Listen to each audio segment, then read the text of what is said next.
আল্লাহ যখন ওনাকে দুনিয়া থেকে চতুর্থ আসমানে নিয়ে যাচ্ছেন, এমন সময় ঈসা আলাইহিস সালাম বললেন, আল্লাহ, দুনিয়াতে মানুষ মরার জন্য যায়, কিন্তু আমার কি মৃত্যু হবে না?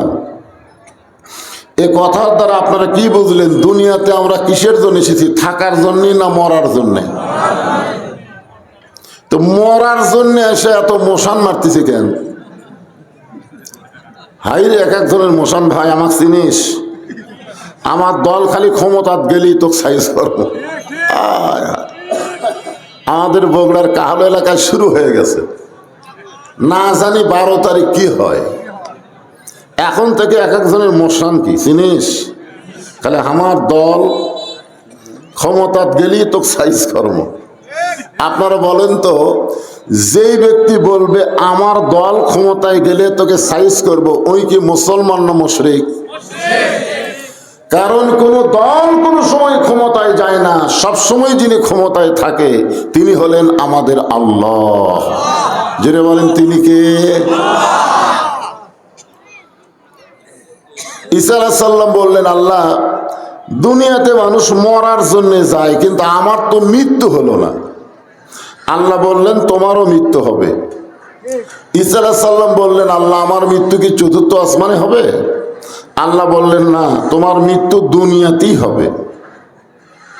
ঈসা আলাইহিস সালাম বললেন, আল্লাহ, আবার কবে করে আপনি আমাকে দুনিয়াতে প্রেরণ করবেন? কবে নবী করে আবার দুনিয়াতে প্রেরণ করবেন? আল্লাহ বলতেছেন, নবী করে আর প্রেরণ করা হবে না, তোমাকে বিশ্ব নবীর উম্মত করে দুনিয়াতে প্রেরণ করা হবে। আপনারা খালি সুবহানাল্লাহ বলেন। আর ঈসা আলাইহিস সালাম এই খবর শোনার সাথে সাথে এক নিয়তে 4 রাকাত শুকরিয়া তার নামাজ আদায় করেছে। তো আল্লাহ বললেন, ঈসা, বিশ্ব নবীর উম্মত করে তোমাকে দুনিয়াতে প্রেরণ করা হবে, তুমি শুকরিয়া তার নামাজ পড়লে কেন? ঈসা বলতেছে, আল্লাহ, আপনি তো সবই জানেন, জানার পরেও যখন শুনতে চান তাহলে শোনেন। আমাকে নবী করে দুনিয়াতে প্রেরণ করেছিলেন, আমি তত খুশি হতে পারিনি যত খুশি হয়েছি বিশ্ব নবীর উম্মত করে দুনিয়াতে প্রেরণ করবেন। এইটা শুনি আমি 4 রাকাত শুকরিয়া তার নামাজ আদায় করেছি। একজন নবী আমাদের নবীর উম্মত হওয়ার কথা শুনে যদি এত খুশি হয়, আর আমরা সেই নবীর উম্মত, কি খুশি নাই? তো মনে হয় বেতার বেতার ভাব। আমাদের ভাগ্য কত ভালো। যদি আমরা আটকে যাই দুনিয়াতে, না দুনিয়ার এলা বিচার হলো 1000 বিচার তার, জোরে খান কথা ঠিক কিনা? হাসিনার সময় তো বিচারই হয়নি। এখন ইউনূসের সময় দেখতেছেন এক দল নেতা খালি মিলিটারি দিয়ে পুলিশ দিয়ে পাওরা দিচ্ছে, আর এক দলের নেতারা একলা একলা ঘুরতেছে, জোরে খান কথা ঠিক কিনা? এইগুলা কোনো বিচার? এগুলার নাম হলো অবিচার। জোরে খান কি? অবিচার। বিচার আসল জায়গায় হবে, যেই বিচারকে বলা হয় শেষ বিচার। জোরে বলেন, কি বিচার? একটা গান আছে, আছেন আমার মুক্তার, আছেন আমার ব্যারিস্টার, শেষ বিচারের হাইকোর্টেতে তিনি আমায় করবেন পার, আমি পাপী তিনি জামিনদার। আল্লাহ যখন হাকিম হইয়া আমাদেরকে আসামি বানায় বিচার শুরু করবেন, ওই সময় আমাদের নবী উকিল হয়ে ব্যারিস্টার হয়ে আল্লাহর কাছে আমাদের পক্ষে ওকালতি করে আমাদেরকে সুপারিশ করে জান্নাতে পৌঁছায়া দিবে। এমন একজন নবীর উম্মত হওয়াতে আপনারা খুশি না বেজার? খালি খুশি মুখে মুখে হলে হবে না তো। আল্লাহ বলেছেন, কুল, হে রাসূল, আপনি বলেন, ইন কুনতুম তুহিব্বুনাল্লাহ ফাত্তাবিউনি ইউহিব্বুকুমুল্লাহ। হে রাসূল, আপনি বলেন, কেউ যদি আমি আল্লাহর গোলামি করতে চায়, আমাকে ভালোবাসতে চায়, আমার ভালোবাসা পাওয়ার চায়, তাহলে তাকে একটা মাত্র কাজ করা লাগবে। কয়টা? সেই কাজটা হলো ফাত্তাবিউনি, আপনাকে ইত্তেবা করা লাগবে, আপনাকে অনুসরণ করা লাগবে। আপনাকে যারা ইত্তেবা অনুসরণ করবে, ইউহিব্বুকুমুল্লাহ, আমি আল্লাহ তাদেরকে মহব্বত করে ইয়াগফির লাকুম যুনুবাকুম, জীবনের সমস্ত গুনাহ মাফ করে দেব। এখন বলেন তো সেই নবীর ইত্তেবা কিভাবে করবেন? সে নবীকে অনুসরণ করবার গেলে নিয়ম আছে না নাই, দরকার আছে না নাই? হ্যাঁ, আল্লাহ নবীর ৬৩ বছরের জীবনের ২৩ বছর আমাদের খুবই খেয়াল করা লাগবে। কয় বছর? ২৩ বছরে মক্কা হলো ১৩, মদিনা হলো ১০। মক্কার কত? ১৩ আর মদিনার হলো ১০। এখন মক্কার ১৩ নিয়ে যদি বক্তারা ওয়াজ করে মানুষ খুব একটা রাগ করে না, কিন্তু ওই মদিনার ১০ বছর নিয়ে যদি কথা বলবার চায় তখন অনেক হুজুর আবার কি শুরু করলো। এখন আপনারা বলেন নবীর ১৩ মানবেন, ১০ মানবেন না, এটা কি নবী ইত্তেবা হলো? কথা বলেন, হলো? আল্লাহ কোরআনে বলেন কুনতুম খায়রা উম্মাতিন উখরিজাত লিন-নাস তা'মুরুনা বিল মা'রুফি ওয়া তানহাউনা আনিল মুনকার।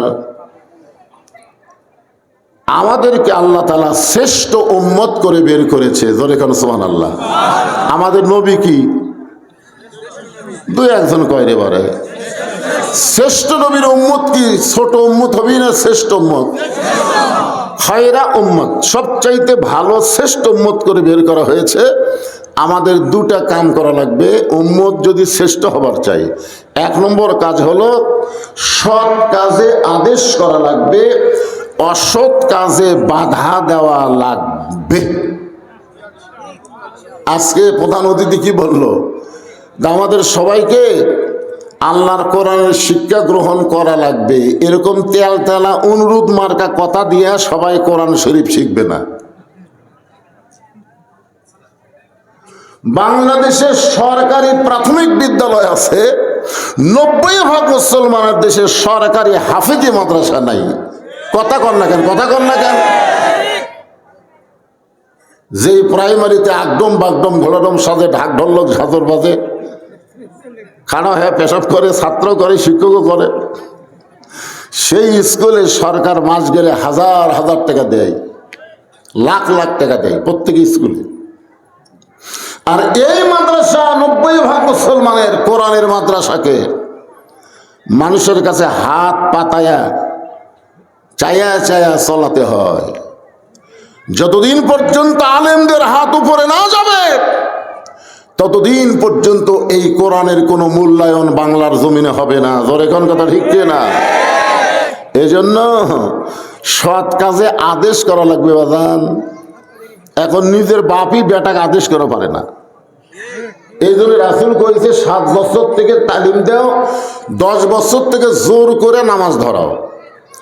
7 বছর থেকে তালিম দেয়নি, 10 বছরের নামাজের কথা কয়নি। এখন 20 বছর বয়সে ফজরের আজান দিলে বাপ মসজিদে যায় আর বেটা কম্বলের মধ্যে 2.5 হাত হয়। আগে আসলে 3.5 হাত, আজান শোনা হচ্ছে 2.5 হাত। কথা বুঝতে পারেন না? কম্বল মাথার উপর তুলে দিয়েছে, পাও টানা বুকের কাছে নিছে, জানলা দিয়ে বাপ তাকায় দেখে পাও নাই মাথাও নাই, বেটা গেল কোন জায়গায়। বাপ যদি সাহস করে ঘরের মধ্যে ঢুকে ল্যাপ টান দেয় তাহলে দেখবে কম্বলের তলে, ল্যাপের তলে বেটার সাইজ, আর সকালবেলা সাইড টিপে কুত্তার সাইজ, একই সাইজ। তাহলে আপনি বাবা নামাজি হবেন, আপনার বেটা কুত্তার মতন সাইজ হয়ে ঘুম পাড়বে, আর আপনি জান্নাতত যাবেন। এই ধান্দা আপনি পাইলেন কোথায়? কি মনে করছেন? হ্যাঁ, সৎ কাজের আদেশ, অসৎ কাজের বাধা যদি আমরা দিবার চাই তাহলে এই কোরআনকে শুধুমাত্র কোরআনের মঞ্চে, কোরআনের মাদ্রাসায়, আল্লাহর ঘর মসজিদে রাখলে হবে না, এইটাকে জাগা মতো নিয়ে যাওয়া লাগবে। ধরে কোন কথা ঠিক কি না? সব সমস্যার সমাধান বাদ বাকি মুখ বন্ধ করে আছেন থাকেন। অনুনাজ্জিলু মিনাল কুরআনি মা হুয়া শিফাউ ওয়া রাহমাতুল লিল মুমিনিন। এই আয়াতের বাংলা অর্থ হলো সব সমস্যার সমাধান মুমিনদের জন্য দিতে পারে আল কোরআন, সবার জন্য না। রহমাতুল্লিল মুমিনিন, মুমিনিন শব্দটা এখানে উল্লেখ করেছে। এই কোরআনকে আল্লাহ নাজিল করেছে মুমিনদের যাবতীয় রোগের শিফা হিসাবে এবং রহমত হিসাবে। এখন রহমত বলতে আপনারা কি বুঝতেছেন? হ্যাঁ, সবাই একটু গুরুত্ব দিয়ে শুনবেন। আমরা বিশ্ব নবীর উম্মত, শ্রেষ্ঠ উম্মত, বলেন সুবহানাল্লাহ। আল্লাহ তাআলা আমাদেরকে দিলেন হেদায়েত স্বরূপ। জালিকাল কিতাবু লা রাইবা ফীহি হুদাল লিল, ছোট্ট একটা বাচ্চা মুত্তাকিন কাছে আরে এরা কথা কয় না। আচ্ছা, মনে করেন এখানে যদি আল্লাহ বলতো জালিকাল কিতাবু লা রাইবা ফীহি হুদাল লিন নাস, না মুত্তাকিনের জায়গায় যদি নাস বলতো হুদাল লিন নাস, এই কোরআনের মধ্যে কোনো সন্দেহ নেই এই কোরআন পাইকারি হারে সবাইকেই হেদায়েত দিবে, তাহলে কোনো চিন্তা ছিল না। কিন্তু আল্লাহ তাআলা এখানে হুদাল্লিন নাস না বলে হুদাল্লিল মুত্তাকিন বললেন। এই মুত্তাকিন বলার পিছনে কারণ আছে না নাই? কারণ সবাই কোরআন শুনলেও সবাই আল্লাহর কোরআন থেকে হেদায়েত পাবে না, যার প্রমাণ হলো আবু জেহেল। আপনারা বলেন তো, আবু জেহেল কি কোরআন শোনেনি? আপনারা তো বসে থেকে শুনতেছেন। আবু জেহেল দাঁড়িয়ে থেকে শুনেছে, তাই বলে যারা দাঁড়িয়ে আছে তোরা মন খারাপ করো না। আবু জেহেল সামনে দাঁড়ায়নি, আবু জেহেল দাঁড়াছে কোথায়? পিছনে। আলোতে না অন্ধকারে? হ্যাঁ, অন্ধকারে চোরের মতন চুপি চুপি সারা রাত কোরআন তেলাওয়াত শুনে সকালবেলা গিয়া মিটিংয়ের মধ্যে মুখ ফসকে বলে ফেলেছে, এত সুন্দর কোরআনের বাণী রাতটা কোন দিক দিয়ে গেল আমি বুঝবারই পারিনি। সবাই সুবহানাল্লাহ। কোরআনের পক্ষে আবু জেহেল তারিফ করতেছে না যে এত সুন্দর কোরআনের বাণী রাতটা কোন দিক দিয়ে গেল আমি বুঝবারই পারিনি। তা আবু সুফিয়ান বলেন, নেতা যেই কোরআন শুনতে সারা রাত কোন দিক দিয়ে যায় বোঝা যায় না, সেই কোরআন ধরলে অসুবিধা কি? ধরলে আপনারা বলেন তো, এখানে যত মানুষ আপনারা বসে আছেন মনে কষ্ট নিয়েন না, আপনারা কি সবাই এই কোরআন এখন পর্যন্ত ধরবার পারছেন? এই কোরআন ধরবার গেলেও ঠেলা আছে। এখন যদি বলি ভাই আসেন ধরেন তো, এক মাহফিলে 103 জন না 4 জন মিলে প্রতি বছর একটা তাফসির মাহফিল করে। এতগুলা যুবক মিলে একটা তাফসির মাহফিল করে। আমি ট্রেনের উপর যাই দেখি কোরআন শরীফ নাই। তাই বললাম, ভাই আজকের মাহফিল কমিটির সভাপতিকে? দৌড়ে আসলো, হুজুর আমি সভাপতি, তো একটা কোরআন শরীফ লাগবে, তুমি নিয়ে এসে দাও তো। কিছুক্ষণ পরে দেখলাম কোরআন শরীফ একটা ঠিকই আসলো, কিন্তু নিয়ে আসলো মসজিদের মুয়াজ্জিন। কে নিয়ে আসলো? মুয়াজ্জিন সাহেব নিয়ে আসলো। ওয়াজ শেষ করার পরে ওই কমিটির যুবকের আমাকে বলতেছে, হুজুর আগামী বছরের ডেট দিয়ে যান। আমি বললাম তারিখ পরে হবে, সভাপতি কোথায়? ওর সামনে এসে বলতেছে, এই যে হুজুর আমি। তো তোমার কোরআন শরীফ আনবার বললাম, মুয়াজ্জিন আনলো কেন? তখন মুয়াজ্জিন সাহেব বলতেছে, হুজুর ও আমাকে এসে বলতেছে আমার যে শরীর ঠিক নেই, তো হুজুর আমার কোরআন শরীফ আনবার করলো, আমি তো পারতেছি না ভাই, তুই লিয়া যা। তাহলে চিন্তা করেন, একটা তাফসির মাহফিলের কমিটির সভাপতিরই শরীর ঠিক নেই, তাহলে এই কোরআন শরীফ কি সবাই ধরতে পারবে? আবু সুফিয়ান বলে, নেতা যে কোরআন শুনতে সারা রাত চলে যায় বোঝা যায় না, এই কোরআন ধরলে অসুবিধা কি? আবু জেহেল বলতে যে কোরআন ধরলে অসুবিধা কি? যদি শুনবার চাস তুই আমার কাছে আয়। যে কাছে গেছে, কানের কাছে মুখলে বলতেছে, এই কোরআন যদি ধরি তাহলে তোর আমার ভুয়া নেতৃত্ব চলবি না। আজকেই বাংলাদেশে আবু জেহেলের মতন যারা ভুয়া নেতৃত্ব দিবার চায়, তারাই আল্লাহর কোরআনের আইনের বিরুদ্ধচারণ করে। ধরে কান কথা ঠিক কিনা? এরা মানুষের তৈরি সংবিধান মানবে, মানুষের তৈরি আইন মানবে, আর মুসলমান বলে দাবি করবে, আর মরার সময় মুসলমান হয়ে মরবে, আর কি মারতিছে। বর্তমানে অধিকাংশ মুসলমান মুনাফিক হয়ে মারা যাচ্ছে, অধিকাংশ মুসলমান। শুধুমাত্র কোরআনের ওয়াজ আছে, কিন্তু কোরআনের রাষ্ট্র নাই, কোরআনের সমাজ নাই। আমার কথা কি বুঝতে পারলেন? এই কোরআন খালি শুনলে হবে না, কোরআন একটু ধরা দরকার। আরে বাবা, ধরার মধ্যে সবই আছে তো। আপনি কি মাছ ধরবেন ছাড়ে দেওয়ার জন্যে?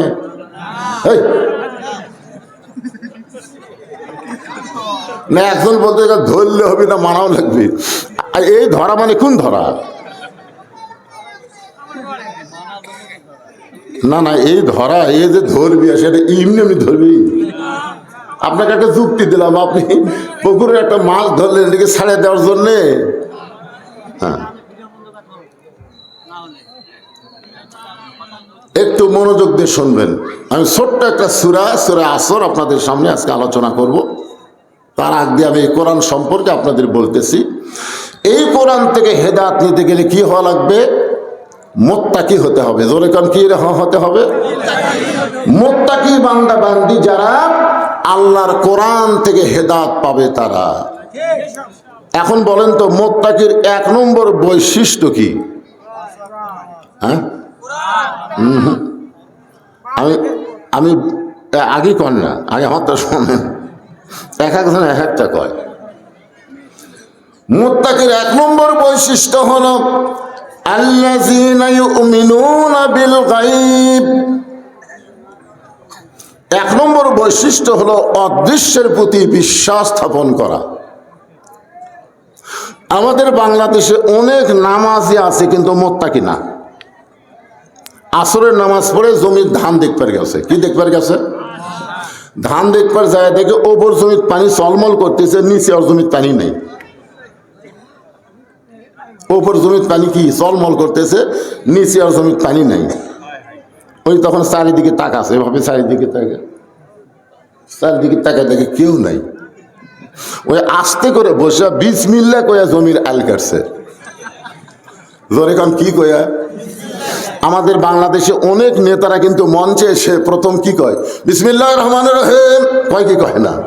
বিসমিল্লাহির রহমানির রহিম বলার পরে মানুষের সংবিধান, মানুষের আইনের কথা বলা হলো কুফরি। তুমি আল্লাহর নাম দিয়ে শুরু করলে আল্লাহর কোরআন, আল্লাহর আইনের কথা বলা লাগবে। জোরে কোন কথা ঠিক না? তোমার মুখে থাকবে বিসমিল্লাহ আর জমির আল কাটবে।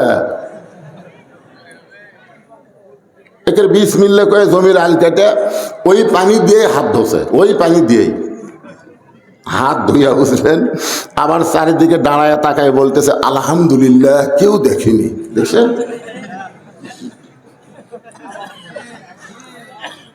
সুদের টাকার গোস্ত, ঘুষের টাকার মাছ। বিসমিল্লাহ কয়ে শুরু করে দোয়া দরুদ সবই পড়ছে, আবার খাওয়া হয় আলহামদুলিল্লাহ। আপনারা বলেন তো, ওই নামাজের ভিতরে যদি তাকওয়া থাকতো, ঈমান থাকতো, ওই লোকটা কেউ না দেখলো, কে দেখতেছে? আরো জোরে, জোরসে বলেন।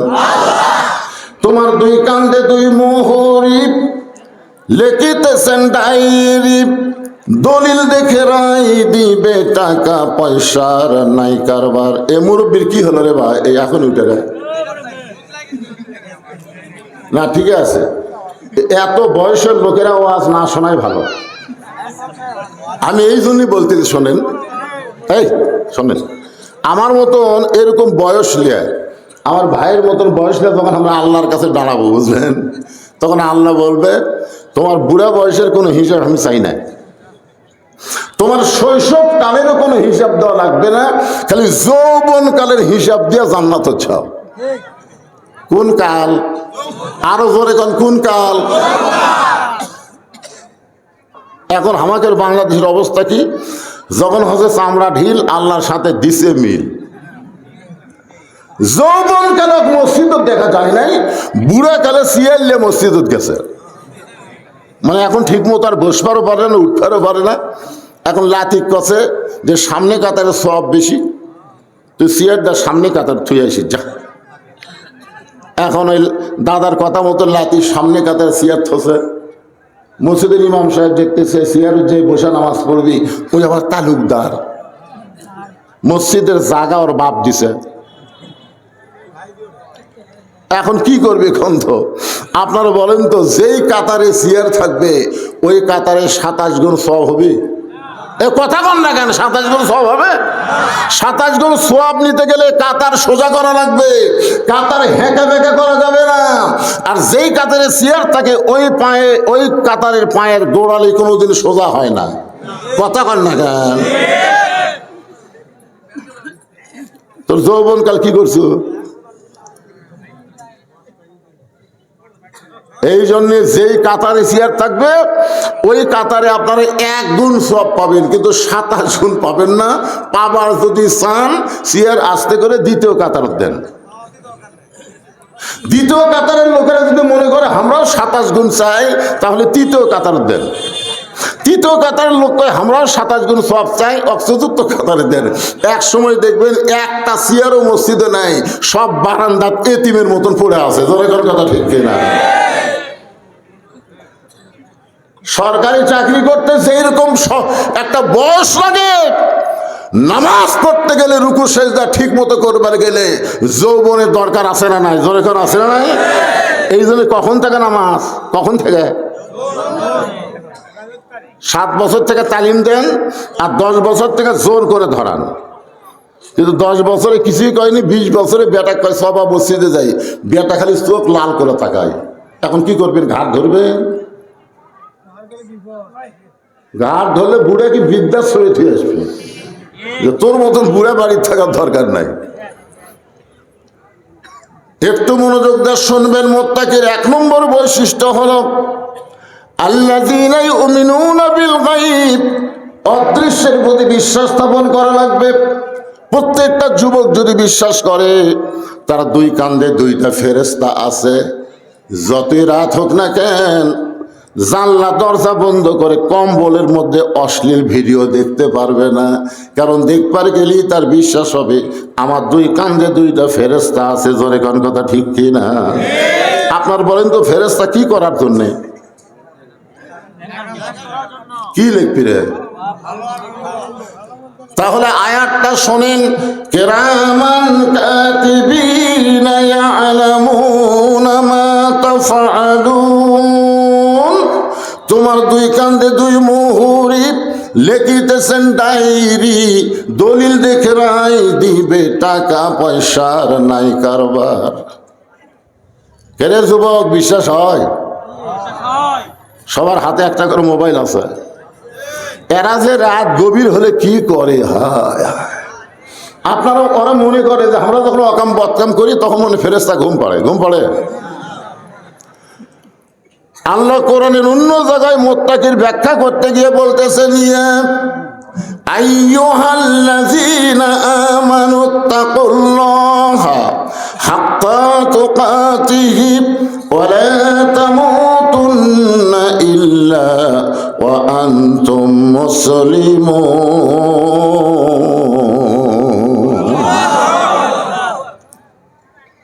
রে ইমানদারেরা, এখানে যত মানুষ আমরা আছি সবাই আল্লাহকে বিশ্বাস করি কি করি না?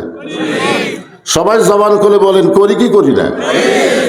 1 নম্বর গুণ হচ্ছে আত্তাকুল্লাহ, ভয় করতে হবে কার? আরো জোরে বলেন। বর্তমান আমাদের বাংলাদেশে আমরা ভয় করতেছি কার? আপনি নওগাঁ কেন্দ্রীয় মসজিদে জোহরের নামাজ পড়বেন, জোহরের নামাজ নিয়ত করছেন সামনে কাতারে পড়ব, কিন্তু মসজিদের দরজা গিয়ে দেখেন আপনার পায়ের জুতার দাম 3000 টাকা। আপনি এখন বলেন তো, আল্লাহর ভয়ে জুতা দরজা থুয়ে আপনি কি মসজিদের মধ্যে ঢুকতে পারবেন? আত্তাকুল্লাহ, ভয় করতে হবে কার? তো তাহলে আপনি জুতা কি করবেন? তা নিয়ে কথা কন কেন? যেটা সত্যি সেটা কন। জুতা কি করবেন? জুতা হাতত নেবেন। আপনি বলেন তো, কার ভয়ে জুতা হাতত দিলেন? তাহলে মুত্তাকির 1 নম্বর গুণ হচ্ছে ভয় করতে হবে আল্লাহর, কিন্তু আমরা চোরের ভয়ে জুতা নিলাম হাতত। নওগাঁ শহরে একজন জায়গা কিনছে 10 বছর হলে। কয় বছর? 10 বছর হয়ে জায়গা কিনছে, বাসা করবার পারতেছে না। তো একজন জিজ্ঞাসা করছে, কে রে ভাই বাসা করিস না কেন? তবে ভাই রে করবার চাই রে, কিন্তু চাঁদাবাদের অত্যাচার, একে ভিত দেওয়া থেকে শুরু করে লিন্টন তোলা পর্যন্ত প্রতি সপ্তাহে চাঁদা দেওয়া লাগবে। বাসা করবার পারতেছে না কার ভয়ে? আর আমরা যারা বক্তা ওয়াজ শেষ করে কমিটিকে আমরা বলি, কে ভাই আপনাকে এখান থেকে আমি বাড়ির যাব, বগুড়া যাব, কোন রাস্তাতে গেলে নিরাপদ? এই দুবেলহাটি হয়ে যাব, গোস্তাহাটির মধ্যে যাব, না হাঁপানিয়া হয়ে যাব? তখন বলতেছে, হুজুর আপনি দুবেলহাটির রাস্তা তেলা আছে, কিন্তু মাঝে মধ্যে, আর হাঁপানিয়ার রাস্তা একটু দূরে হবে, কিন্তু ভয় নেই। আপনি বলেন তো আমি বক্তা কোন রাস্তা দিয়ে যাব? কার ভয়ে? আল্লাহর ভয়ে। তাহলে বক্তারা রাতের বেলা ভয় করতেছে ডাকাতের, মুসল্লি ভয় করতেছে জুতা চোরের, আর জায়গা কিনা বাসা করতে পারতেছে না চাঁদাবাজের ভয়। তাহলে এত ভয় যাদের কলিজার মধ্যে থাকে, তারা মুত্তাকি কেমনে হয়? এখন মুত্তাকি যদি হবার চাই, তাহলে মানুষের তৈরি আইনকে দাফন করা লাগবে, মানুষের তৈরি সংবিধানকে মাটির তলে পুঁতে রাখতে হবে। যে কোরআনের ওয়াজ শুনতেছেন, এই কোরআনকেই আমাদের গ্রহণ করা লাগবে। এই কোরআন যখন বাংলার জমিনে চলবে, এখন তো আপনারা শুধু শুনতেছেন, এই কোরআন যখন বাংলার জমিনে চলবে, তখন একজন নেতার সাইজ কেমন হবে?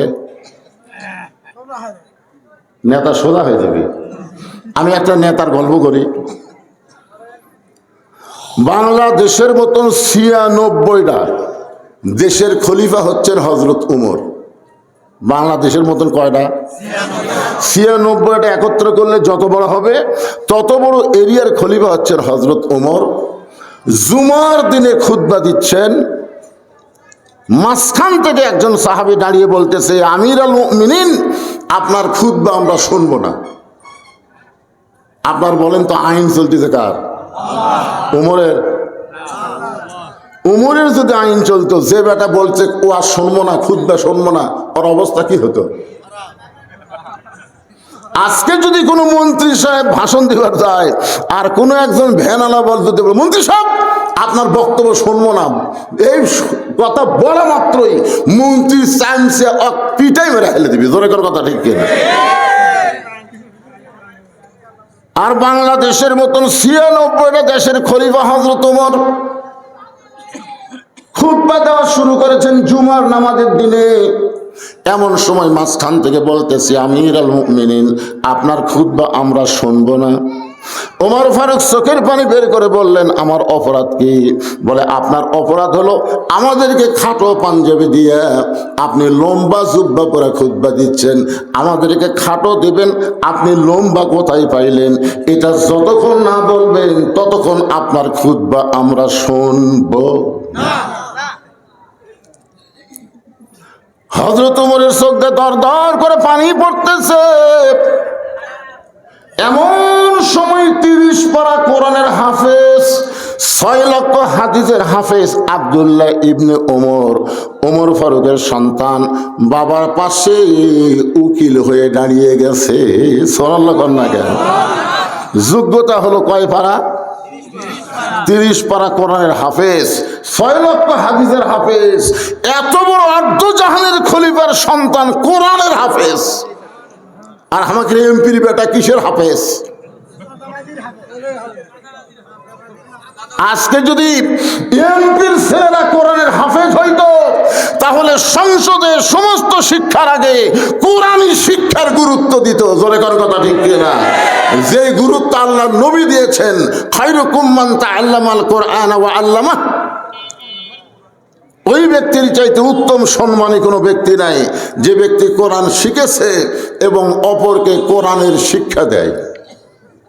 সুবহানাল্লাহ কন্যা কেন? আমি একটা হাদিস করলাম, বলে এদিকে চিল্লা চিল্লি করে কেন?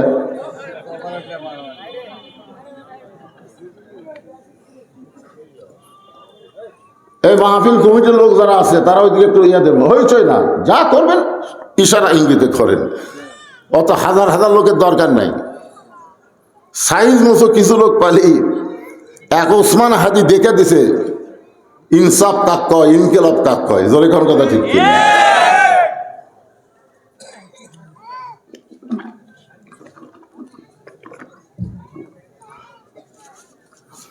আকাশেতে লক্ষ তারা, একটা চাঁদের আলো হাজার কোটি মানুষের চাইতে একজন ওসমান হাদি ভালো। এগুলো হইচই মার্কা যুবকের দরকার নাই তো, ওরা বাইরে আছে, বাইরে থাক।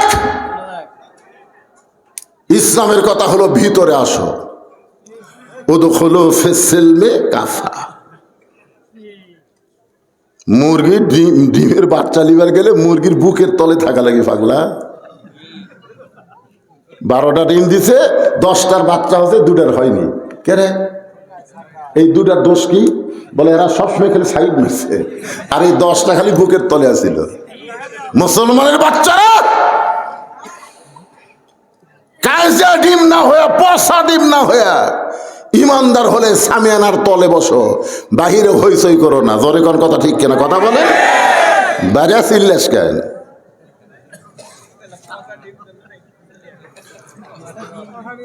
বাহিরে লোকের কোনো দাম আছে? ইসলামেও নাই, আজকের এখানেও নাই। একটু মনোযোগ দিয়ে শুনবেন। আব্দুল্লাহ ইবনে ওমর 30 পারা কোরআনের হাফেজ, 6 লক্ষ হাদিসের হাফেজ ছেলেটা বলতেছে, রে নবীর সাহাবীরা, আমার বাবার লম্বা জুব্বা দেখে তোমরা বাবার খুতবা বন্ধ করে দিলে, আর তোমরা খাটো পাঞ্জাবি পরে নামাজ পড়তে আইছো। আমার দিকে তাকায় দেখো, তোমাদের খাটো পাঞ্জাবি হলো তো নতুন পোশাক পরেছ, কিন্তু আমার পরনে নতুন কোনো কাপড় নাই।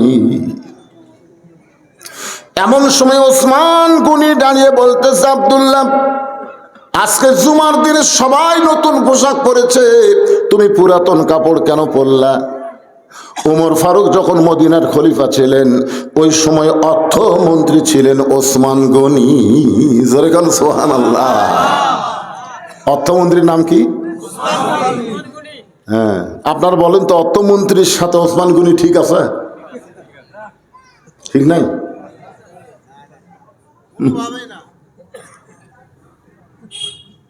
বুঝবার পারেনি। বাংলাদেশের শিক্ষামন্ত্রী, বাংলাদেশের অর্থমন্ত্রী, এরকম মন্ত্রী আছে না নাই? জোরে কেন আছে না নাই? ওসমান গনিকে যে ওমর ফারুক অর্থমন্ত্রী বানাছে এমনি এমনি? আল্লাহ রাসূল একদিন ওসমান গনিকে ডাক দেব, ওসমান, আল্লাহ তোমাকে কত সম্পদ দিছে, তুমি কি তার হিসাব জানো? ওসমান গনি বলতেছি, ইয়া রাসূলুল্লাহ, আল্লাহ আমাকে যত সম্পদ দিছে, এই সম্পদ যে গুদামের মধ্যে আমি রাখি, ওই গুদামে তালা দিয়া, ওই গুদামের তালার চাবি টানতে একটা উট হিমশিম খায়। সুবহানাল্লাহ হয় না? মানে আল্লাহ যত সম্পদ দিছে ওসমানকে, সেই সম্পদ গুদামের মধ্যে রাখে। কার মধ্যে? ওই গুদামে তালা দিয়া, ওই তালার চাবি, চাবিকে আপনার কি কোন চাবি কন না সোনানি কন? এই চাবি টানতে একটা উট হিমশিম খায়। আল্লাহ রাসূল বলে, ওসমান, যে আল্লাহ তোমাকে এত সম্পদ দান করেছে, সে আল্লাহ যদি সম্পদগুলা ফেরত চায়, তুমি কি ফেরত দিবা? বলা মাত্রই ওসমান গনি মারছে দৌড়। সাহাবেরা বললেন, এ রাসূলুল্লাহ, ওসমান গনি যেভাবে দৌড় মারলো আমরা তো বুঝতে পারলাম না। আল্লাহ রাসূল বললেন, একটু ধৈর্য ধরো। কিছুক্ষণ পরে সাহাবীরা তাকায় দেখে ওসমান গনি ওই চাবি বহনকারী উটটার রশি ধরে টেনে টেনে নবীর কাছে রে বলতেছে, ইয়া রাসূলুল্লাহ, শুধু গুদাম না, গুদামের মাল না, তালা না, চাবি নয়, এই চাবি বহনকারী উটটাও পর্যন্ত আল্লাহ দিয়ে দিলাম। আল্লাহ রাসূল বলে, ওসমান, সবই যদি আল্লাহ দাও, তোমার জন্য রাখলা কি? ওসমান গনি বলে, একজন মুমিন মুসলমানের জন্য আল্লাহ রাসূল ছাড়া আর কিছু দরকার নাই। এমন মানুষকে যদি অর্থমন্ত্রী বানাই তো মাল পাচার করবি।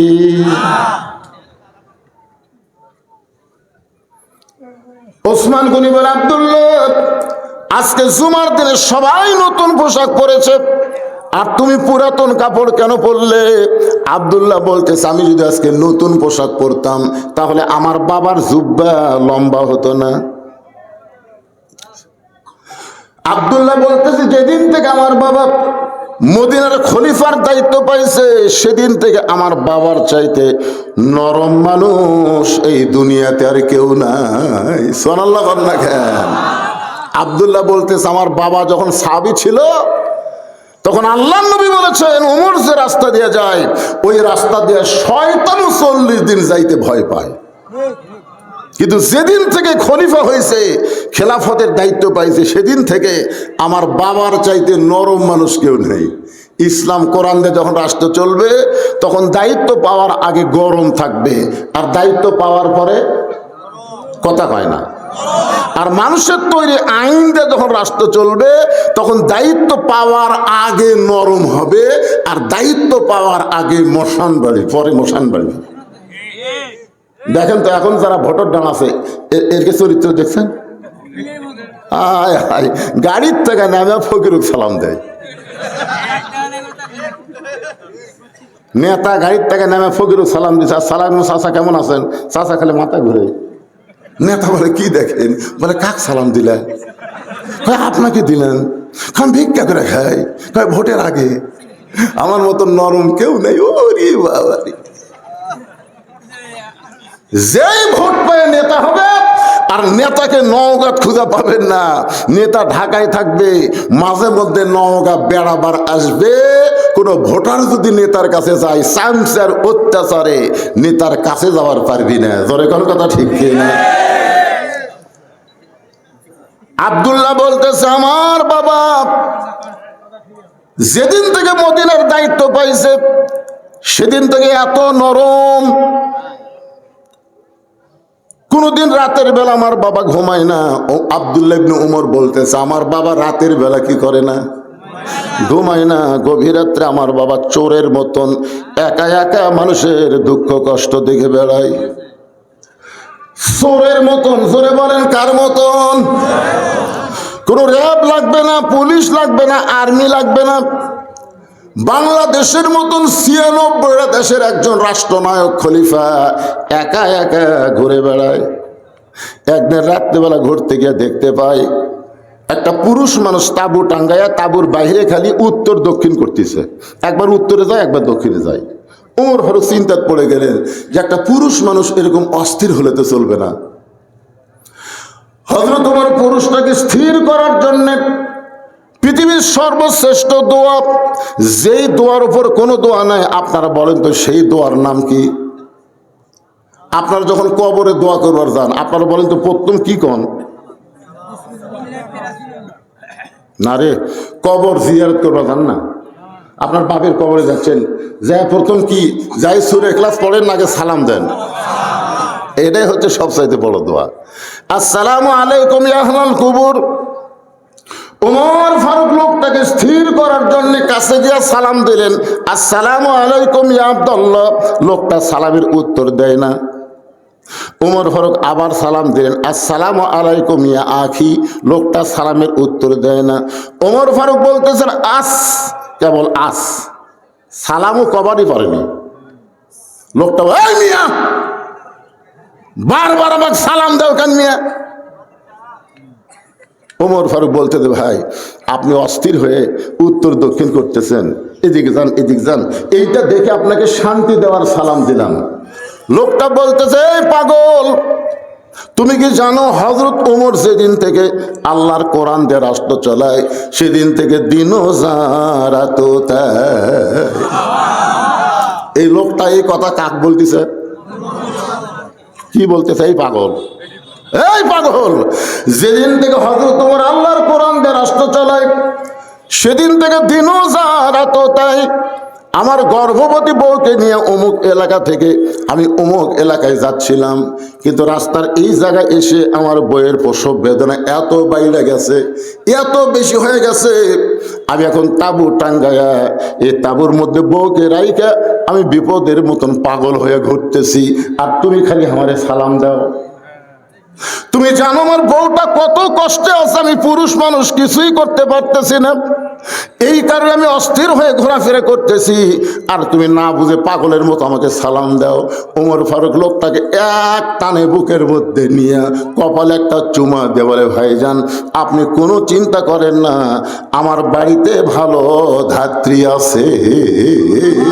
সুবহানাল্লাহ, জোরে গান। একটা মেম্বার হলে, বর্তমান বাংলাদেশে একটা মেম্বার হলে তার চাপাত লাগতে পারত।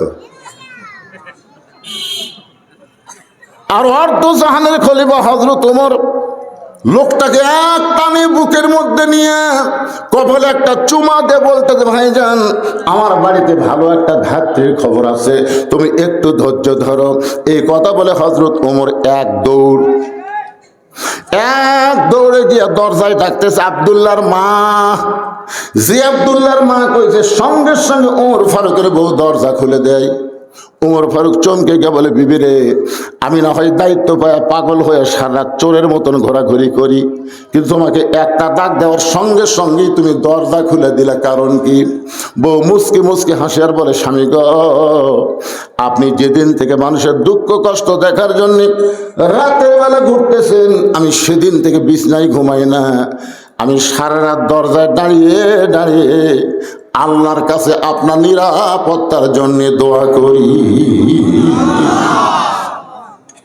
ওমর ফারুক একটানে বউকে নিয়ে কপালে একটা চুমা দিয়ে বললেন, বিবি রে, তোমাদের মতন বউ যাদের ঘরে থাকবে সেই মানুষ কোনোদিন খারাপ নেতা হতে পারবে? কথা কন না কেন, পারবে? তাহলে নেতা ভালো হবার গেলে বউ ভালো হওয়া লাগবে। ওমর ফারুক বললেন, আব্দুল্লাহর মা, জান্নাতে যদি যাবার চাও, তুমি কি জান্নাতে যাবার চাও? আব্দুল্লাহর মা বলতে, সবসময় দোয়া করি, আল্লাহুম্মা ইন্না নাসআলুকাল জান্নাতা ওয়া নাউযু বিকা মিনান নার। আপনারা দোয়া পড়বেন না? রমজান মাসে পড়বেন না? ওমর ফারুক বইয়ের হাত ধরে ঝাঁকিতে বললেন, দোয়া করলে হবে না, সবসময় দোয়া জান্নাতের জন্য দোয়া করলে হবে না, দাওয়া লাগবে, দাওয়া। বউ বলতেছে দোয়া করলে হবে না, দাওয়া লাগবে, তার মানে? ওমর ফারুক বলতেছে, কে রে পাগলি, এই দুই হাত খালি দোয়া করার জন্য, এই দুই হাত দিয়ে আর কিছু কাজ করা যাবে না? অনেক বছর আগে ড্রাইভার আমাকে গেটে নামাতে বলতেছে, হুজুর আপনি এখন বাসার যান, গাড়ি আমি গ্যারেজ করি। আমি গেট যেই খুলছি, 4-5টা কুত্তা আমাকে ধরছে। সেদিন আমার গায়ে কালো পাঞ্জাবি ছিল, কুত্তা খাম খাম করে আমাকে ধরলো। আমি আয়াতুল কুরসিতে পড়ি, কুত্তা লড়ে না। আমি দোয়ায় কুনুত পড়ি, কুত্তা সরে না। আমি দোয়া ইউনুস পড়ি, কুত্তা মনে হয় কামড় মারবে। আমি শেষে দেখলাম শেষ অস্ত্র হচ্ছে ইন্নাহুম ইয়াকিদুনা কাইদাও ওয়া আকিদু কাইদা। আয়াতটা যখন পড়ছি, ভাই এক কুত্তা এসে মারলো কামড়। ভালো ভাগ্যে আমার জুব্বা লেয়াল পাইছিল, পিছলে কামড়টা আমার গাঁত লাগলে জুব্বাত লাগিছে। আমি কইলাম, এত দোয়া দরুদ, তাও কুত্তা কামড় দেয়। তখন আমার ইমান হাত বলতেছে, হুজুর তোমার মুখত খালি দোয়া আছে, হাতত লাঠি নাই। খালি লাঠি থাকলে এত দোয়া লাগে? এক কুত্তার পাশাত বাড়ি মারলে বাকি 3টে এমনি দৌড় মারবে। জোরে কোন কথা ঠিক না? বাংলাদেশের মানুষ খালি দোয়া দিয়ে বাংলাদেশকে ভালো করতে পারবেন না। এ দেশকে সাইজ করতে গেলে দোয়ার সঙ্গে লাঠিও লাগবে। জোরে কোন কথা ঠিক না? এই দুই হাত খালি দোয়ার জন্য নাকি? ওমর ফারুক বললেন, বিবি শুধু দোয়া দিয়ে জান্নাতে যাওয়া যাবে না। বউ বলে, তাহলে কি করা লাগবে? বলে, এই অস্ত্রগুলো নাও। এই মানে কি, একটা প্রসব, একটা গর্ভবতী নারী প্রসব ব্যথায় ভুগতেছে, তার বাচ্চা ধরতে গেলে যা যা লাগবে এইগুলো অস্ত্র নিয়ে বের হও। এবার হযরত ওমর ফারুকের বিবি সবগুলো জিনিস নিয়ে বের হয়েছে। ওমর ফারুক যে তাঁবুর অপর পৃষ্ঠা দিয়ে ঢুকিয়ে দিস। অপর পৃষ্ঠা দিয়ে ঢুকে দেওয়ার পরে কিছুক্ষণ পরে ওমর ফারুকের বউ বলতেছে, আমিরুল মুমিনিন, আপনার বন্ধুকে খবর দেন তার বিবি বাচ্চা দুইটাই সুস্থ আছে। আপনার তো সুবহানাল্লাহ করলেন, কিন্তু ওমর ফারুক তাকে দেখে লোকটা নাই। লোকটা কুটিলে তাকে দেখে পায়ের কাছে গড়াগড়ি করছে। ওমর ফারুক বললেন, কে ভাই এদিকে? তাঁবুর মধ্যে থেকে কি হলো? আমিরুল মুমিনিন মানে আপনি হযরত ওমর, তাহলে আপনি আমাকে সালাম দিয়েছেন, আমি সালামের উত্তর না নিয়ে যে খারাপ ব্যবহার করছি। আপনি রাস্তাতে গেলে শয়তান নাকি 40 দিন যায় না, তাহলে কি হলো? ওমর ফারুক বললেন, ওরা দায়িত্ব পাওয়ার আগে, যেদিন থেকে দায়িত্ব পাইছি সেদিন থেকে আমার চাইতে নরম মানুষ আর কেউ নাই। আব্দুল্লাহ বলতে, সাহাবীরা শোনো, দুনিয়ার সমস্ত মানুষ যখন ঘুমায় গেছে, আমার বাবা তখন ঘুমায় না, চুপি চুপি আমার দরজায় গিয়ে ডাকতেছে আব্দুল্লাহ আব্দুল্লাহ বলে। আমি দরজা করে তাকাই, দিকে বাবার হাতে একটা পাঞ্জাবি। আমি কইলাম, বাবা একটা পাঞ্জাবি বাইতুল মাল থেকে আমার দেওয়া হয়েছে, এই গভীর রাত্রে আর একটা দিবার আইছেন। ওমর ফারুক বলে, বেটারে আমি তোকে আর একটা দিবার আসিনি বাজান, এই পাঞ্জাবিটা আমার ভাগে পড়েছে। এখন তুই বল, এই ছোট পাঞ্জাবি পরে আগামীকাল আমি খুতবা দিলে কেমন লাগবে? কারণ মুসল্লির পাঞ্জাবি ছোট হলেও সমস্যা নাই, কিন্তু ইমামের দিকে সবাই তাকায়। কথা কন না কেন?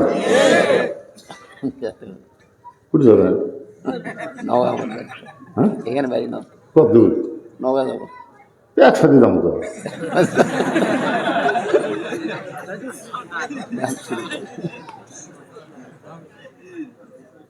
এই রাত 11টা বাজে গেছে, আর কিরকম আপনি এই জায়গা গেলে বুঝছেন, এই চেয়ার দেখতে পারেন। সেটা বুঝতে পারছি। কি কন?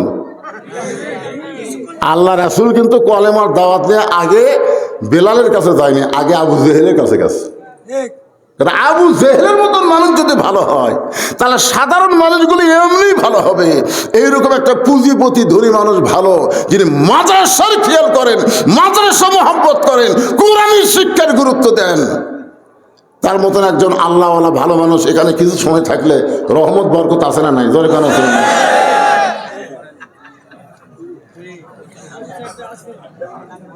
কি বেজার হচ্ছেন? এখানে কিন্তু মারাত্মক একটা গল্প আমি শোনাবো। সেটা হলো, ইমামের দাড়ি মানুষ মুঠটা মাপে, জানেন? আমার কাছে একজন ফতোয়া দিছে, হুজুর ইমামের দাড়ি যদি এক মুষ্টির নিচে হয় তার পাশে নামাজ হবে? আমি কইলাম, তুমি ইমামের দাড়িতে হাত দিসলে, ইমাম দাড়িতে হাত দিবার দিল, তুমি কিভাবে মাপলে? ইমাম যখন খুতবা দিছে, আমি দূরে বসে মুঠ দিয়ে আন্দাজ করছি, মানে আমার মুঠ ইমামের দাড়ি দেখে দাড়ি একটু ছোট দেখা যায়। আমি বললাম, দেখো ইমামের দাড়ি তুমি এক মুষ্টি ছোট দেখে নামাজ হবে কিনা ফতোয়া চাচ্ছ, তোমার দাড়ির খবর কি? আমার নাই। তাহলে যেই বাংলাদেশে ইমামের দাড়ি এক মুষ্টির নিচে হলে মানুষ তার পাশে নামাজ পড়বার চায় না, তাহলে সমস্ত মুসল্লির চোখ ইমামের দিকে আসে না নাই? তো শুধু ইমামের দিকে আপনার তাকান কেন? যারা ভোট চাবার নেতা হবার চায়, এদের দিকে তাকানোর দরকার আছে না নাই? দরকার আছে না নাই? একটা হলো মসজিদের ইমাম, আর একটা হলো সমাজের ইমাম। মসজিদের ইমাম ভালো চান, কিন্তু সমাজের ইমাম কেমন চান? উমর ফারুক বললেন, বেটারে এই ছোট পাঞ্জাবি পরে আমি কেমনে খুতবা দেই? তোর জুব্বাটা আমাকে দিয়া দে। আব্দুল্লাহ বলে, আমার কাপড় আমার বাবাকে দিয়া দিলাম। গভীর রাত্রে বাবা তার কাপড় আমার কাপড় একত্র করে লম্বা জুব্বা পরে খুতবা দেয়। এখন বলো বাবার খুতবা শোনা যায় কি না যায়? সমস্ত সাহাবীরা চিল্লায় বলে, আল্লাহর কোরআন দিয়ে যখন রাষ্ট্র চলবে, এমন ভালো মানুষকে নেতা হিসাবে দেখা যাবে। আমরা সেই কোরআন থেকে ছোট্ট একটা সূরা, সূরাটার নাম হলো সূরা আসর। জোরে বলে, নাম কি? আসর শব্দের অর্থ হলো সময়। সময়ের খুবই গুরুত্ব। যেরকম প্রধান অতিথি সাহেব সময়ের দিকে খেয়াল করে চিন্তা করতেছে, বাসায় যাই, কিন্তু আপনাদের মধ্যে এমন একজন মানুষ দাঁড়ায় বলেন তো, হুজুর আমি এখান থেকে বাড়ি যাবার পার বই? একটা লোক রাম বুকে থাবা দেখান, হুজুর আমার বাড়ি সব চাইতে নিকটে, আমি বাড়ির যাওয়ার পার বই। এই সামান্য কথাও বলার সাহস যদি আমাদের না থাকে, তাহলে আমরা সময়ের গুরুত্ব কেন দিচ্ছি না? ওইদিকে কতগুলো ফ্যাস ফ্যাস করতেছে, ফ্যাস ফ্যাস। কোরআনের মাহফিলের আশেপাশে তুমি কথা বলো, তোমার কথা যদি বক্তার কানে আসে, মরার 7 দিন আগে আল্লাহ তোমার জবান বন্ধ করে দিবে, তোমার জবানে কলেমার উচ্চারণ হবে না। জোরে করে কথা ঠিক কিনা? ইয়ার কি মারছিস? এটা হাট বাজার না, এটা বেহেশতের বাগান। আল্লাহ সময়ের শপথ করলেন, মিশে মায়ায় বন্দি থাইকা করলাম কত খেলা, পশ্চিমে তাকায়া দেখো তোমার ডুইবা গেছে বেলা, এক পলকের নাই ভরসা। এক পলক বোঝেন? তাহলে এই দিকে তাকে, আমার এই ভাইয়ের দিকে,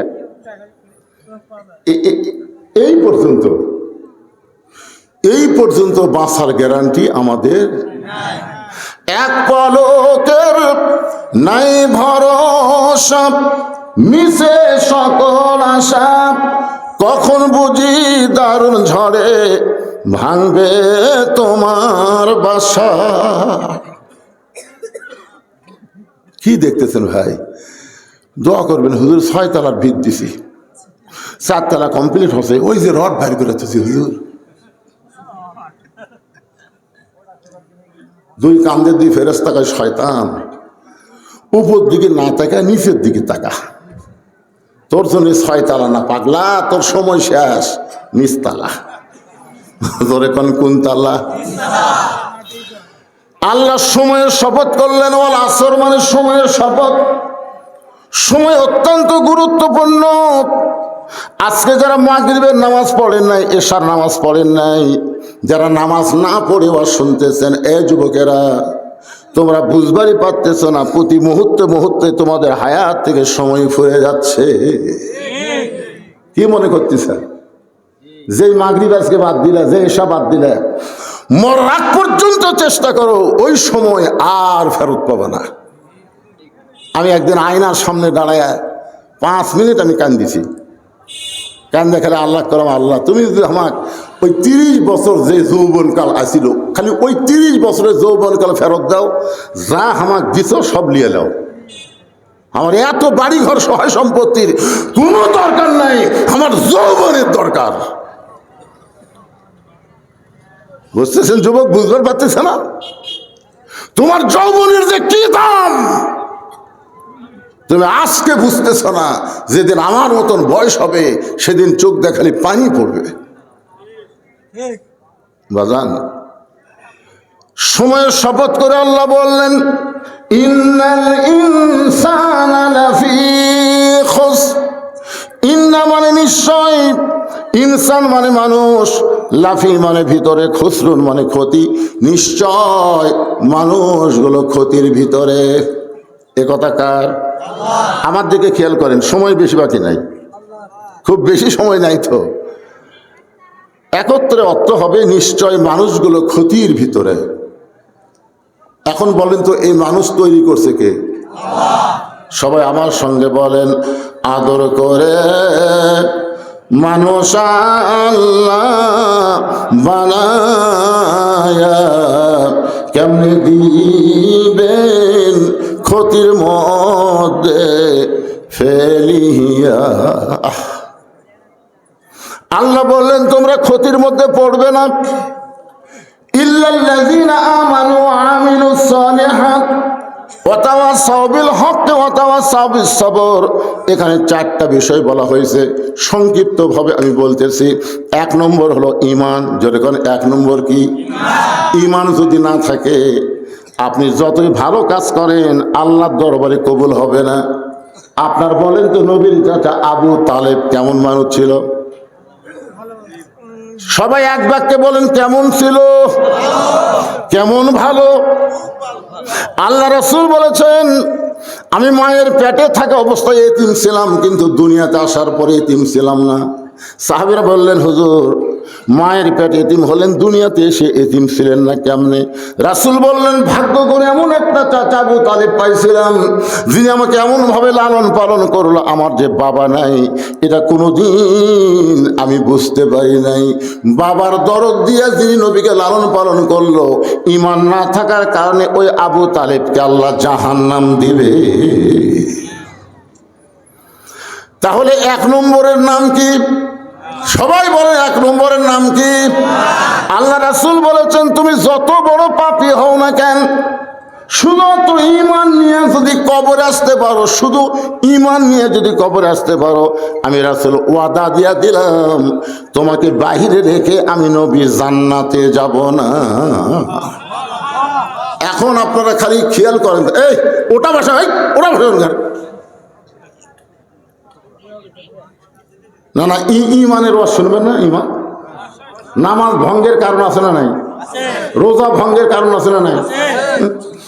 আমি দেখছি গত বছর এক লোক অজু করতে যায়, বলছেন অজু করতে যায়, পানি এখন গলার মধ্যে গেছে কিনা আল্লাহ ভালো জানে, উনি খালি ওয়াক ওয়াক ওয়াক ওয়াক করতেছে। আমি বললাম, কে রে ভাই কি হচ্ছে? হুজুর কুলি করবার যখন মনে হচ্ছে সামান্য পানি নিচের দিকে গেছে। আমি বললাম, এটা কে দেখছে? হচ্ছে কেউ দেখেনি হুজুর। তুই যে ওয়াক ওয়াক করতেছিস কার ভয়ে? চিন্তা করে দেখেন ভাইজান, গলার মধ্যে সামান্য পানি গেছে, এক আল্লাহ ছাড়া কেউ জানে না, অথচ এই লোকটার ঈমান থাকার কারণে খালি ওয়াক ওয়াক করতেছে। আপনার বলেন তো ফেরেশতারা কি বলতেছে? আল্লাহ আল্লাহ, তোমার এই বান্দা তোমার কোনোদিন দেখছে? কয় না। তো সামান্য পানি গলার মধ্যে গেছে কিনা সন্দেহ ওয়াক ওয়াক করতেছে। কয় এরাই তো জান্নাতি রে পাগল, এরাই তো জান্নাতি। নামাজ পড়তে পড়তে যে আঙ্গুল তোলেন না, আঙ্গুল তোলেন না ভাইজান, আত্তাহিয়াতু পড়তে পড়তে আশহাদু আল্লা ইলাহা ইল্লাল্লাহ তোলেন না, এই আঙ্গুল কি জন্য তোলেন? ফেরেশতারা বলতেছে, আল্লাহ এই যে আর আঙ্গুল তুলে আশহাদু আল্লা ইলাহা ইল্লাল্লাহ বলতেছে, এরা কি আপনাকে কোনোদিন দেখছে? কয় না দেখিনি। তো না দেখে আপনাকে সাক্ষী কেমনে দেয়? আল্লাহ বলতেছে, এইভাবে যারা আঙ্গুল তুলে আমাকে সাক্ষী দিল, এরাই বিনা হিসাবে জান্নাতি হয়ে গেল। খালি সুবহানাল্লাহ বললে হবে না, নামাজ ধরা লাগবে, নামাজ ধরা লাগবে। এই জন্য এক নম্বর ঈমান। দুই নম্বর হলো আমিলুস সলিহা, নেক আমল করা লাগবে। নেক আমলের মধ্যে এক নম্বর নেক আমলের নাম হলো নামাজ। যে নামাজ না পড়লে ঈমান থাকবে না। রাসূল বলেছেন, লা সলাতা লা ঈমানা, যার নামাজ নাই তার ঈমান নাই। লা সলাতা লা দীনা, যার নামাজ নাই তার কোনো ধর্মই নাই। বাইনাল আবদি ওয়াল কুফরি তারকুস সালাত, বান্দার কাফেরের মধ্যে পৃথক করার জিনিসটার নামই হলো নামাজ। এখন আপনাদের বোঝানোর জন্য বলতেছি, এই পুরুষ মানুষের জন্য এক নম্বর নেক আমলের নাম হলো। কিন্তু আমার মা বোনেরা যারা পর্দার অন্তরালে বসে শুনতেছে, ওনাদের জন্য এক নম্বর নেক আমল কিন্তু নামাজ না। নারীদের জন্য এক নম্বর নেক আমলের নাম হলো পর্দা। জোরে বলেন, নাম কি? আচ্ছা, আপনাদের এই শৈলকুপ এলাকায় কোনো মেয়ে মানুষ কি মাথার চুল বেচা খায়?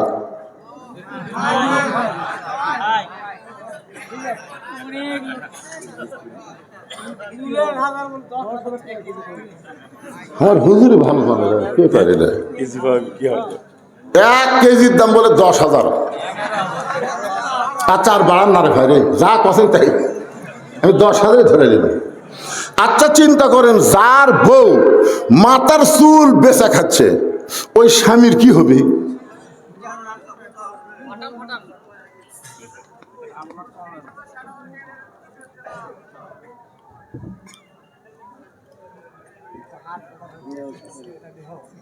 এই মাথার চুল দিয়ে বেচা খাচ্ছে, কিছু হবে না? মেয়ে মানুষ মারা গেলে কয় কাপড়? জোরে বলেন, কয়টা? 7টা। পুরুষের মতোই 3টা কাপড় মেয়েদের পরান লাগে, পুরুষের মতোই 3 কাপড়। আর 2টা কাপড় মেয়েদের বেশি পরাতে হয়। একটা হলো সিনা বান, আর একটা হলো মাথা বান। একটা হলো সিনা বান, আর একটা হলো মাথা বান। এখন বলেন, যে মেয়ে মানুষ জীবিত অবস্থায় মাথার চুলই বেচা খায়, ওই মেয়ে মানুষ মরার পরে মাথা বাঁধা কোনো লাভ হবে না। তাই আমার মা বোনদের জন্য পর্দার ওয়াজ শুরু করতে গিয়ে বললাম, মা যারা মাথার চুল বিক্রি করেছেন আজকে তওবা করেন, আর জীবনে কোনোদিন মাথার চুল বিক্রি করবেন না।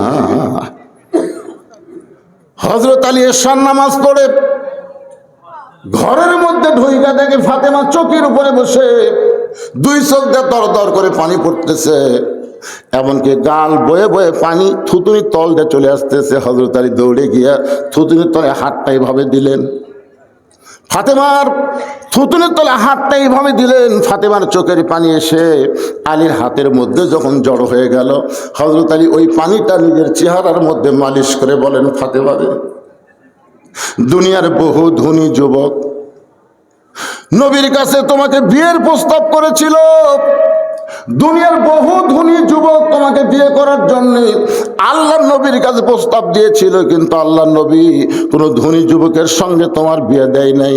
আল্লাহর ঘটকালিতে আমার মতন গরিবের সঙ্গে তোমার বিয়ে হয়েছে, আমি জীবনে তোমাকে শান্তি দিবার পারি নাই, তুমি একা একা এমন করে কেন কাঁদতেছ?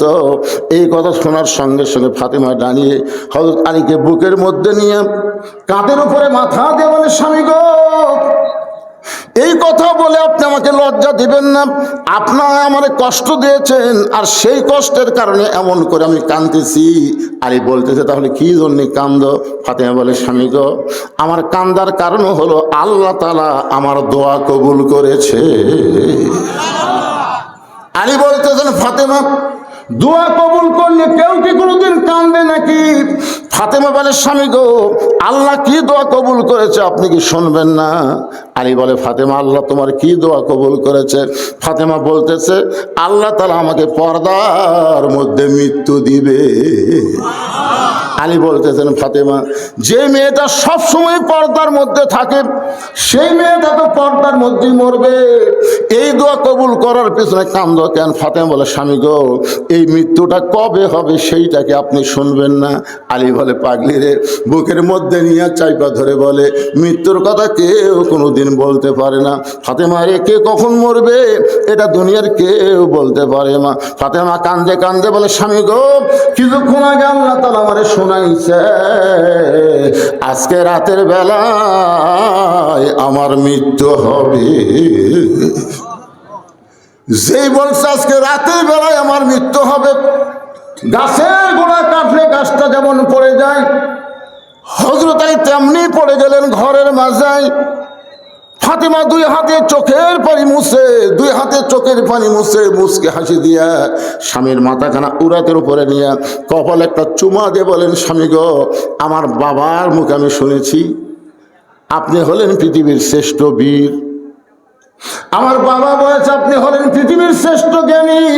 আপনার বলেন তো, হযরত আলীর চাইতে পৃথিবীতে কোনো জ্ঞানী আছে? আল্লাহ রাসূল বলেছেন, আনা মাদিনাতুল ইলমি ওয়া আলী বাবুহা, আমি হচ্ছে ইলমের শহর, আলী হচ্ছে তার দরওয়াজা। জোরে কান সুবহানাল্লাহ। আল্লাহ বলেছেন, আসাদুল্লাহিল গালিব, হযরত আলী, আলী হচ্ছে আল্লাহর সিংহ। তাহলে গোটা পৃথিবীর মধ্যে সবচাইতে বড় বীরের নাম কি? বড় জ্ঞানীর নাম কি? ফাতেমা বলতেছে, আপনি জ্ঞানী হয়ে বীর হয়ে বউ মরার কথা শুনে এমন করে আপনি পড়ে গেলেন কেন? আপনি কি জানেন না এই দুনিয়া থাকার জায়গা না, এখানে আসলে যাইতে হবে। আমি যেই বলবো আসলে, আপনার সকলে বলবেন যাইতে হবে। এই দুনিয়াতে আসলে যারা বলতেছেন না তারা মনে হয় যাবেন না। এটা কোন জায়গায় যাওয়ার কথা বলা হচ্ছে?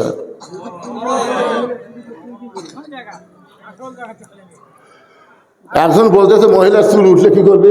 মহিলার চুল যদি তোলে 1.5 হাত মাটি খুঁড়বি। কয় হাত? সারা বছরের চুল এক জায়গায় জড়ো করে 1.5 হাত মাটি খুঁড়ে মাটির তলে কবর দিবি। চুলগুলো কি করবি? ওই বেচা খাবি। কি যে বিপদ রে। একটু মনোযোগ দিয়ে শোনেন আমার মায়ের মায়েদের জন্য বলতেছো, আমিলুস সালিহাত। পুরুষের 1 নম্বর নেক আমল হলো নামাজ, আর নারীদের জন্য 1 নম্বর নেক আমল হলো পর্দা। ফাতেমা বলতে, স্বামীকে এই দুনিয়াতে আসলে যাইতে হবে। আজকে রাতের বেলা যখন আমি বিদায় নেব, আমার 3টা চাওয়া আপনাকে পুরা করা লাগবে। আলী ছোট বাচ্চার মতন কান্দার বলে, ফাতেমা, দুনিয়াতে গরিব ছিলাম বলে তুমি কিছুই চাইলা না, মৃত্যুর পরে তুমি কি চাইবা? ফাতেমা, 1 নম্বর চা হলো রাতের অন্ধকারে আমাকে কবর দেওয়া লাগবে। আমার 2 নম্বর চাওয়া হলো আমার কোনো জানাজার ব্যবস্থা করা লাগবে না। আমার 3 নম্বর চাওয়া হলো আমার লাশটা খাটনিতে আপনি তুলবেন না। ফাতেমা বলতেছে আমি মরে যাওয়ার পরে 4 জন পুরুষ মানুষ খাটনি কান্দে নেবে, এমন 4 জন পুরুষ মানুষ আমি দেখতে পাচ্ছি না। যদি আমার বাবা দুনিয়াতে থাকতো, মরা মেয়ের লাশের খাটনি বাবা কান্দে নিবার পারতো, কিন্তু 6 মাস আগে আমার বাবা দুনিয়া থেকে বিদায় হয়ে গেছে। ওগো স্বামী, আমার হাসান হুসেন এত ছোট, তারা মায়ের লাশের খাটনি কান্দে নিবার পারবে না। এই জন্য আপনি শুধু আমার দেহটা কান্দে করে নিয়ে ওই জান্নাতুল বাকির পূর্ব কোণায় সবুজ রঙের একটা বাতি জ্বলবে, ওই বাতি বরাবর আপনি আমাকে দাফন করবেন। আমার মায়েদের জন্য বলতেছি, মা, হযরত আলী ফাতেমাকে দাফন করার পরে তাকায় দেখে সামনে কয়েকটা নতুন পুরাতন কবর দেখা যায়। এইমাত্র ফাতেমার নতুন কবর দিছে, সেই নতুন কবর আর খুঁজা পায় না। আলী গোটা জান্নাতুল বাকির মধ্যে দৌড়ায় বলে ফাতেমার কবর, ফাতেমার কবর। কে যেন ডাকতে বলে আলী রে, ফাতেমা পর্দা নিশি, আমি আল্লাহ জহুরা ডিগ্রি দিয়ে ফাতেমার কবরটাকে কিয়ামত পর্যন্ত পর্দা করে দিয়েছি। আল্লাহ এই কারণে কোরআনে বললেন অকরনা ফি বুয়ুতিকুন্না ওয়ালা তাবাররাজনা তাবাররুজাল জাহিলিয়াতিল উলা। আল্লাহু আকবার। মায়েরা শোনেন, যেই কোরআনের ওয়াজ শুনতেছেন, এই কোরআনে পর্দার কথা এমন ভাবে বলা হয়েছে, মেয়েরা যদি নামাজ কমও পড়ে, রোজা যদি কমও করে, স্বামীর খেদমত খুব একটা করা লাগবে তা না। আল্লাহ রাসূল বলেছেন স্বামী যখন খেদমত চায়, এই আমার কথাটা খেয়াল করবেন, স্বামী যখন খেদমত চায় তখন স্বামীর খেদমত করবে। ওয়াজাতা স্বামীর খেদমত করা লাগবে না, ওরা জোর এখন না কেন, অজাতা স্বামীর খেদমত করা লাগবে। অতি ভক্তি হলো চোরের লক্ষণ। কি কয়েকদিন আগে আমার এলাকায় একটা মেলা হলো, মেলা ইসারের সোয়া 5টির মেলা। আমার বউ একটা তালিকা নিয়েছে, মেলা হচ্ছে রোববারে, লিয়ে যাচ্ছে শুক্রবারে। তালিকার মধ্যে দেখলাম যে কাকে কাকে দাওয়াত দেওয়া রাখবে। বউ আমার কাছে বসে আমাকে গায়ে হাত দেয়, হাত দেয়, আদর করতেছে, আর বলে যে স্লিপটা দেখেন। আমি স্লিপ দেখতেছি, লেখা আছে আমার বাপ মাও, আমার ভাই বউ, আমার বোন, আমার বোনের স্বামী, আমার বোনের জামাই, বোনের মেয়ে, এরকম 8-10টা লিখেছে। এর মধ্যে আমার একটাও নেই। তাই বললাম কে গো, খালি তোমার গ্রুপের গুলো লিখলে, আমার গ্রুপটা শীতের দিন এত ল্যাপটপ নাই। শীতের দিনে এখন সবাইকে দাওয়াত দেওয়া লাগবে না, এবার আমার গ্রুপক দেন, সামনে বছর আপনার গ্রুপক দিবেন। আমি বললাম ওই জন্যই তো তুমি আমার গাওয়াত হাত দিছে। অতি ভক্তি, যেদিন দেখবেন আপনার বউ আপনাকে অতিরিক্ত ভক্তি করতেছে, বুঝবেন হয় আপনার বাপের বিরুদ্ধে, নয় আপনার মায়ের বিরুদ্ধে কথা বলবে। বিশ্বাস করেন আমার মায়েরা যারা আছেন শোনেন, স্বামীর খেদমত যদি কম করেন তাও চলবে, কিন্তু নারীর হেফাজত পর্দা, এই পর্দাটা আপনারা এমনভাবে গ্রহণ করবেন, মেয়ে মানুষের কথা যেন কোনো পর পুরুষের কানের মধ্যে না আসে। আপনার পর্দার মধ্যে থাকবেন মা, আল্লাহ ফাতেমার সিগনেচারে আল্লাহ যেন আপনাদেরকে জান্নাত দিয়ে দেয়। এখন সূরা আসরের 3 নম্বর বিষয়, অত্যন্ত গুরুত্বপূর্ণ সাবজেক্ট, ওয়াতাওয়াসাউ বিল হক। হক কথা বলা লাগবে, হক পথে চলতে হবে। পিছন থেকে একজন একটা কথা বলেছে আমার ব্যাপারে, ওখানে বললো, আরেকজন ধরে লিয়ে গেল। আমার বক্তার ওয়াজ করে টেকা নেই, ওটার কলজেত বেঁচে গেছে। আমি যখন বলছি মেয়েরা মাথার চুল বেচা খায়, ওই সময় কথা বলছে, মানে ওর বউ বেচা খায়।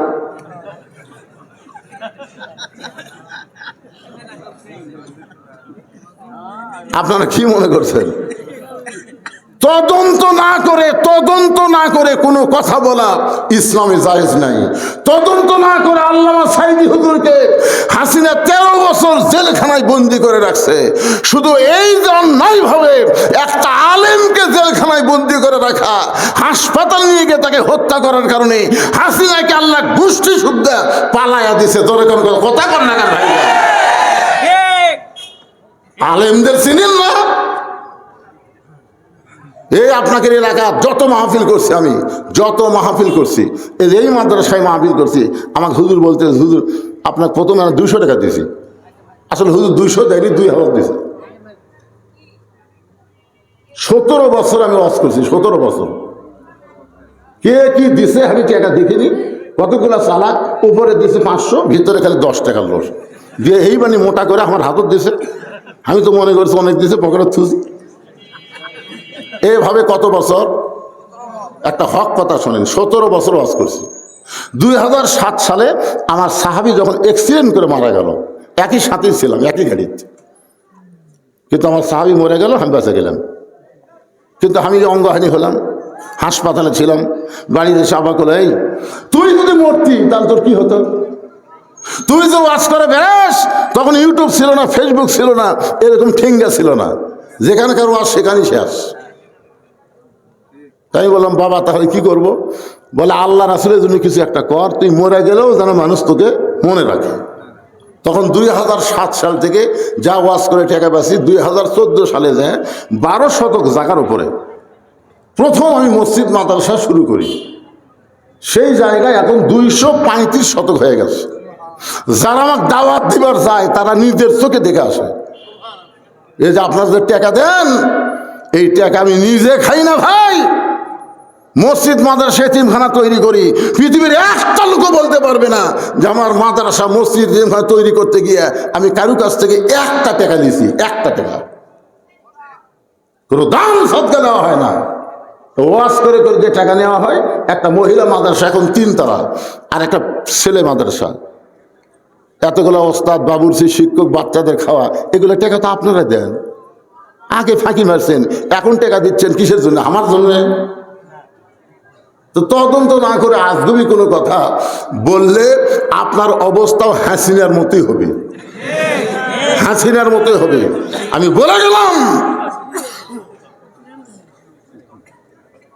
আল্লাহ কোরআনে বলেছেন, ইন্নামা ইয়াখশাল্লাহ মিন ইবাদিহিল উলামা, বান্দা সমূহের মধ্যে আলেম বান্দারা আল্লাহকে বেশি ভয় করে।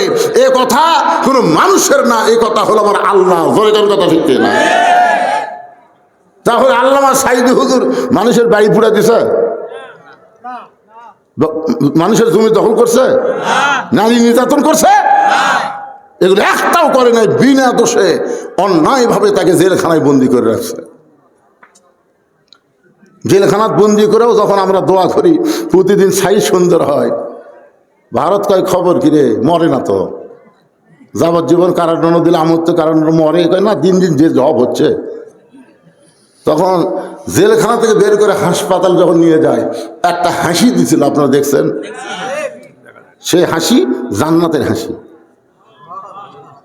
শুধু ওই হাসিটাকে কলিজায় ধরে রাখার জন্যে আমি সাঈদী হুজুরের নামে আমার মাদ্রাসার দোতলায় একটা আল্লামা সাঈদী হুজুর কনফারেন্স হল তৈরি করছি, আপনাকে এই ওয়াজের টাকা দিয়ে। ওয়াতাওয়াসাউ বিল হক। আজও যদি আপনি হক কথা বলেন, হক পথে চলেন, নানা রকম বিপদ আপদ মুসিবত দিয়ে আল্লাহ আপনাকে পরীক্ষা করবে। জোরে কথা কন না কেন ভাইজান? সূরা আসরের 3 নম্বর বিষয় হলো ওয়াতাওয়াসাউ বিল হক।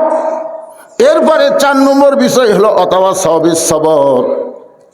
ধৈর্য ধারণের উপদেশ দিয়েছেন কে? ইন্নাল্লাহা মা'আস সাবিরিন।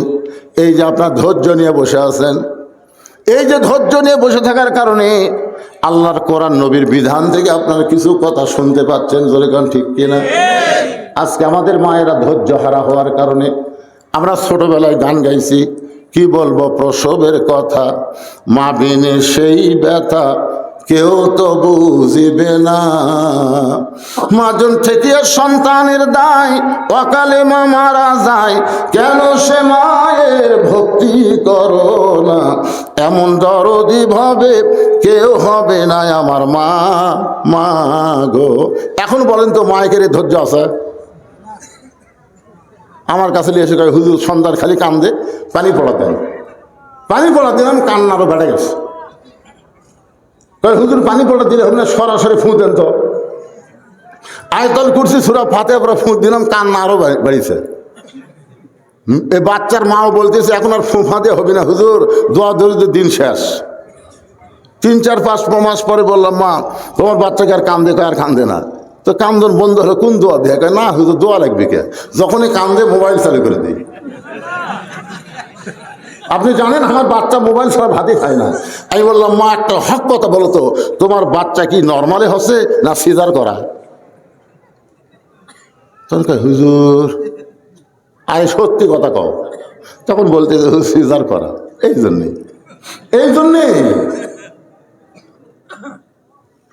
জন্যে আল্লাহ বলেছেন অথবা সবই সবর, ধৈর্য ধারণ করো, নরমালে বাচ্চা নাও, তোমার বাচ্চা নষ্ট হবে না, তোমার বাচ্চা মোবাইলের পাগল হবে না, তোমার বাচ্চা আল্লাহর পাগল হবে। জোরে কোন কথা ঠিক কি না? কোনোদিনও বাচ্চা হয় নাই, বিয়ে হয়েছে মায়ের, এবার প্রথম বাচ্চা হবে। আপনার বলেন তো প্রসবের একটা ব্যথা আছে না নাই? এই ব্যথা যখন শুরু হয়েছে মা তখন অধৈর্য হয়ে বলতেছে গলার দড়ি দিব, বিষ খাবো, মরে যাব, এই জীবন আর আমি রাখবো না। দাদি রানী মুসকি মুসকি হাসতেছে। নাতনি বলে আমি প্রসব ব্যথায় মরে যাচ্ছি, গলা দড়ি দিবার চাই, আর তোমরা হাসো কেন? দাদি রানী হাসতে হাসতে নাতনিকে ঘরের মধ্যে নিয়ে যায়, বিছনায় শোয়া দিয়ে ঠান্ডা কাপড়ের মধ্যে নরম কাপড় চুবড়ায় চুবড়ায় কপালে দিয়ে বলতেছে কথা সবই সবর, ধৈর্য ধর, ধৈর্য ধর। বলে এত ব্যথা আমি তো সহ্য করতে পারি না। দাদি রানী বলতে পাগলি রে তুই কি জানিস মায়ের পায়ের তলে সন্তানের জান্নাত, মায়ের পায়ের তলে সন্তানের জান্নাত, মায়ের পায়ের তলে সন্তানের জান্নাত, একটু ধৈর্য ধর। এমন কথা বারবার বলতে দাঁতের উপর দাঁতে যখন ধৈর্য ধরেছে এমন সময় দাদি ধাত্রীকে বলতেছে মা টান। বাচ্চা যখন টান মেরেছে মেয়া করে বাচ্চা কান্না শুরু করলো, মা এদিকে বেহুশ হয়ে পড়ে গেছে। বাচ্চাকে গোসল করায় ওই বাচ্চা এনে যখন মায়ের বুকে যায় সঙ্গে সঙ্গে মা হুঁশ ফিরে পায়। হুঁশ ফিরে পাওয়ার পরে হাত দিয়ে বাচ্চাকে মুখের কাছে নিয়ে জিহ্বা বের করে চুমু খায়। দাদি নানি তিরস্কার করে বলে একে লাত্তি দিয়ে ফেলা দে, এর জন্য গলার দড়ি দিবার চাইলি, এই জন্য বিষ খাবার চাইলি, এর আবার আদর করতেছিস কেন? মা তখন মুসকে মুসকে হাসে আর বলে দাদি কষ্টের পরে এমন শান্তি আমি আগে বুঝতে পারি নাই। এই বাচ্চা বুকে নেওয়ার সাথে সাথে আমার প্রসব ব্যথা সব ভুলে গিয়েছি। আজকে বাংলাদেশে আমরা মুসলমান অনেক কষ্ট পেয়েছি, হাসিনা আমাদের অনেক কষ্ট দিয়েছে, সামনে আমাদের আরো অনেক কষ্ট থাকতে পারে। মা যেমন প্রসব ব্যথা সহ্য করে বাচ্চা কোলে পাওয়ার সঙ্গে সঙ্গে সব ব্যথা ভুলে যায়, আমরা বাংলার মুসলমান শুধু কোরআন শুনবো না, যেদিন কোরআনের সমাজ পাবো, কোরআন দিয়ে বাংলাদেশ চলবে, আমরা অতীতের সব কষ্ট ভুলে যাব।